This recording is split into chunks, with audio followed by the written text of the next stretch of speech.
You're watching Friggin' Fabulous Video.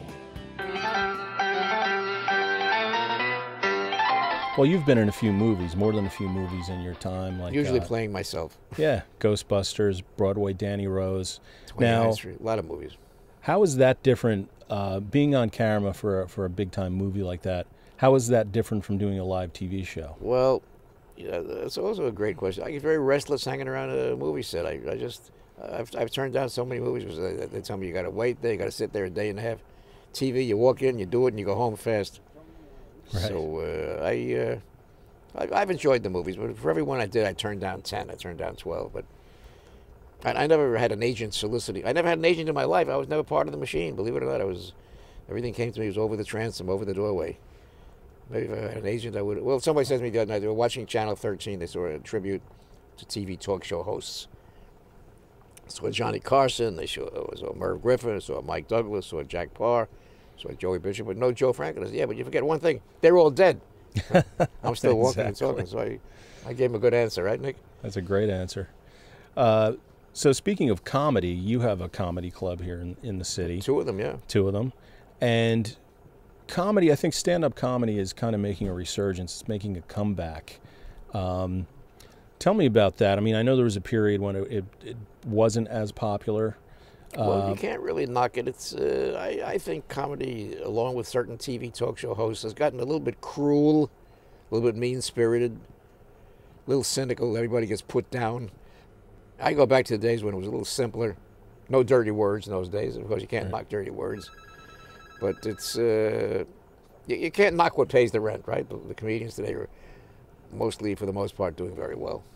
One of the shows I remember from my childhood, well, I was a little older than a child, but you had the Jay Giles Band on your show. They were in town for one day, and they came out. They were offered by David Letterman $75,000.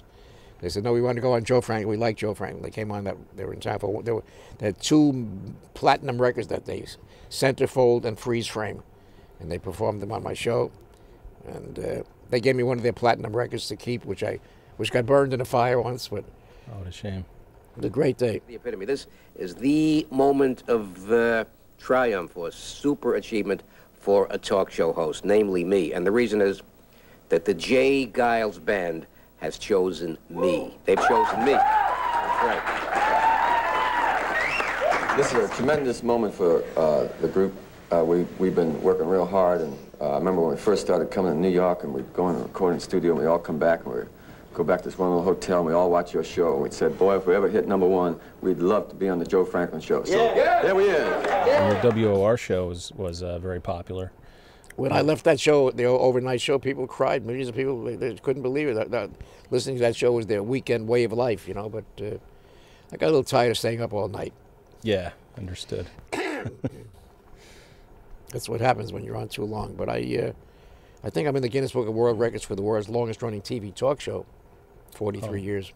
Let's talk about your Broadway experience and maybe name your top 3 favorite plays of all time. Well, I was probably the second media critic for theater. I think the first one was named Stuart Klein. Remember Stuart Klein? He was on Channel 5, and I was second. And today they got 1,000 TV critics. But I think my favorite shows would include South Pacific, The Sound of Music, Eddie Cantor and Banjo Eyes, which is before anybody's time, late 1940s, and Mamma Mia, Wicked, and My Fair Lady. I'm pretty easy to please. I don't knock too many things. I like most of what I saw. And what advice do you have for people starting out in show business, whether it's broadcasting or theater or? Well, with the cable channels multiplying the way they are, there's always going to be a big new need for talk show hosts. It's kind of a growing phenomenon lately. So my advice would be to stick to it and be consistent, be persistent. And the way, with me, when I started, I just bothered 1 or 2 people. I annoyed Eddie Cantor, I annoyed Barry Gray, I annoyed about 3 people. So, you know, set your sights on somebody, and if you can be in touch with some celebrities. I mean, don't become obnoxious with them, but maybe if you're very nice and kind and gentle, go after David Letterman, go after Jay Leno, go after people, you know, Conan O'Brien, and maybe they'll give you some good guidance. Don't be shy. I was a little bit shy at the beginning, but I warmed up, and I know whenever you have a big guest, they'll always come with a retinue who'll warn you what you must not talk about. When I had Shirley Temple, they said, "Joe, don't mention Shirley's old movies. She's going to get up and walk away. She's trying to talk about penal reform and women's rights and air pollution and United Nations and Girl Scout cookies, which she's selling."